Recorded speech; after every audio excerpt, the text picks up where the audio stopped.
obviously there's a lot of pressure on Paul Ryan from the whole Republican establishment to disavow Trump, to rescind his endorsement of him.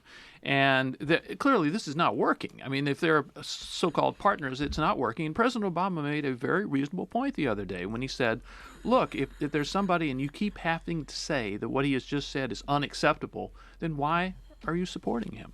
So perhaps Trump could release Paul Ryan from his endorsement, because Trump needs to separate himself from that sort of thing. He could say, look, I respect Paul Ryan greatly, but I understand he does not support my plan to build a wall, secure our borders, and protect America from dangerous illegal immigrants. He could say, I understand that Paul Ryan does not support my plan for keeping radical Islamic terrorists out of the country, and I understand he doesn't support my plan to make trade agreements fair for all Americans first, and I know that I don't support his plan to cut your Medicare and Social Security. So Donald Trump could distance himself from all the Republican things that voters don't really like very much. And Wisconsin is gone.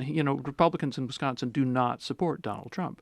He's the Republican candidate, but he can't run as a Republican because it's not working. And let me just say, this is, from a practical political standpoint, this is not a good fight for Donald Trump to pick. Paul Ryan faces a primary, is it next week? It's coming up in the next Tuesday. Okay, this coming Tuesday.